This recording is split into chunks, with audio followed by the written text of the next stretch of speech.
Shane, thanks so much for having us here at the Z-Beans downtown Macon location. Is this typical on a mid-morning, this bustling environment? Yeah, absolutely. First and foremost, thank you guys so much for coming. It is typical, especially on Monday through Friday. Saturday and Sunday gets a little busier, a little later in the morning. I guess everyone likes to sleep in, but yeah, certainly grateful for all the support that everyone here in downtown Macon, as well as the residents of Macon and Middle Georgia as a whole, have given us. Let's dig in. Why the name Z-Beans? Z-Beans. So the Z in Z-Beans stands for Zaruma. Zaruma is the home of Arturo Pinareta Romero, the man that I met on the original Mercer mission trip that I went to start Z-Beans in the summer of 2016. So the Z is for Zaruma. Weren't you ever afraid that people were going to think Z as in sleep Z's and that sort of counterbalances what caffeine brings to people? Well, I'll be honest with you, I've never thought about that question, but the good thing is if someone tries the product for the first time, it certainly won't keep them sleepy for too long, so perhaps that'll mitigate that issue. Let's dig into that trip you took, because they say travel is good for the soul. Obviously it's been good for your career too. Just talk a little bit more about that Mercer experience. Yeah, so it was a full immersion experience into the Ecuadorian culture. Arturo was our tour guide, and we would go to as many coffee plantations as we possibly could. Our goal as a group with Mercer University was to see if coffee was a viable alternative to gold mining. And so though the group rationally concluded that it wasn't, just because we didn't think there was enough supply in this one small region of Ecuador, the friendship that I was able to build with Arturo through travel, with his family, he was able to show me that we wouldn't just import from El Oro, Ecuador, the region where we were, rather we could import from the entire country. And in doing so, we could form direct trade relationships with the farmers.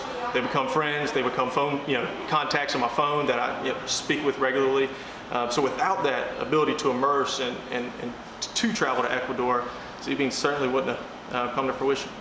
Well, now you're bringing in coffee that you're roasting and wholesaling as well. It's not just the coffee shops. How much coffee do you roast per year? So we're on track to roast about 40,000 pounds this year, and so our goal is to continue to grow. I mean, I like to measure our impact that we have on the farmers of Ecuador based on the amount of coffee that we're able to import. The more coffee that we're able to import, the more that we're able to buy from the hardworking farmers of Ecuador, which is our mission here at Z-Beans. And how much of that do you drink yourself? Of the 40,000, what, like 40 pounds gets to the public? That's right. Yeah, I only drink 1 cup of coffee a day, so we can do 2 ounces divided by 12, and that'll give you the amount of ounces I drink on a daily basis. But I certainly have some teammates here at Z-Beans that drink a whole heck of a lot more, so perhaps I need to tone them back. How many farmers produce that 40,000 pounds? Yeah, so currently this past year we sourced from 15 different plantations. Of those 15, 7 of them were new farmers that we were able to meet, and so our supply chain down in Ecuador, and kudos to Arturo, he's done a fantastic job of developing his role within Z-Beans. His responsibility now is to go to as many coffee conferences as he can, like in Ecuador, and then each year we're able to meet and add new farmers to our our pool. And so farmers will send in samples to Arturo's home in Ecuador. He cups them, grades them, and then gives me a report back.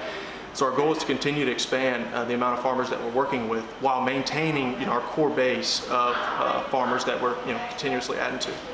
Would you or would you not say that his job is the best one in the company? Because that sounds awesome. Definitely. Like, he's got by far the best job, and now he's also working as the manager of our chocolate factory and tea factory that we have in Zaruma. So there is zero doubt he has the least stressful and just the most fun job that there is. How many other employees, other than you and Arturo, how many employees does Z-Beans have? Yeah, so we have, very grateful, we have 60 teammates at Z-Beans, all of us working towards one common goal, to create sustainable solutions for the hardworking farmers of Ecuador.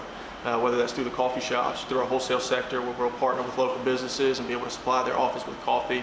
Wholesale partners in Kentucky or South Carolina, where we're supplying coffee shops.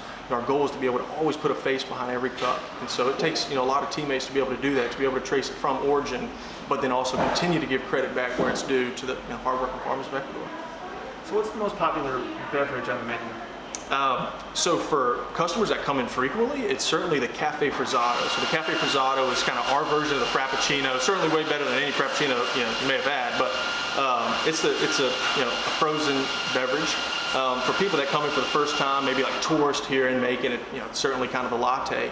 During the month of March, we do a cherry blossom latte, and it was a huge hit. People really enjoyed that. So, for people coming for the first time, the latte for individuals that are repeat customers, I think they come back for the cafe frizzata. What's your favorite beverage on the menu? Just a black cup of coffee. I'm as standard as it's ever been since Arturo handed me the very first cup of coffee that I ever drank in Ecuador. I haven't went any other way, and I kind of pride myself on never having tried a lot of the different beverages. We have teammates that are always drinking lattes and mochas and stuff of that sort. So I'll trust their feedback. But for myself, I'll just take a black cup of coffee. True or false? You didn't have any coffee experience before you had that first cup of coffee now? Completely true. Completely true. I knew nothing, and to me, coffee will always be the vehicle to do what I want to do, which is create sustainable solutions for the people of Ecuador, because it's become a second home to me. When I go down to Ecuador, I live with Arturo. I'll stay at his house with his wife Anita, his daughter Rosanela. I'll stay there for a month, and we spend time. We go to different plantations, stay there with farmers, and that's what I'm really passionate about. That's what helps. We know it's good for the soul, so it's really important to me. What's the most underrated drink on the menu? The most underrated drink on the menu is probably the shot in the dark. And so what the shot in the dark is just drip brew coffee with espresso added to it. I like to call it productivity in a cup. So for those looking to be productive coming into Z-Beans, they need to give the shot in the dark a try. Other than maybe the shot in the dark, is there ever a bad time for a cup of coffee? Well, I think that the worst time for a cup of coffee is something that I've learned in Ecuador. Arturo always has a cup right before he goes to sleep, and he says he cannot sleep without it, yet we'll wake up the next morning and he says he has a tough time sleeping. So to me it's like, well, perhaps it's because of all the caffeine, but to Arturo it's culture, it's a ritual. He can't possibly go to sleep without it. So for me, I couldn't possibly have a cup of coffee before I go to sleep, at least a caffeinated one, perhaps decaf. What's the worst thing someone could add to a cup of coffee? Yeah, so for this question, I got to go back to Arturo as well. He adds a block of butter into his drip coffee with about 7 tablespoons of sugar. And so it's the funniest thing to me when I saw Arturo drink his first cup. I'll take it black, and he's like, unbelievable. I can't believe you could drink coffee black, as he adds a stick of butter and 7 tablespoons of sugar into it. So just Arturo's coffee as a whole, I got to say, is the craziest coffee I've ever seen. Coffee picks up flavors from the environment in which it grows. We've had the conversation a little bit before, but what's the craziest flavor or smell that you've ever encountered?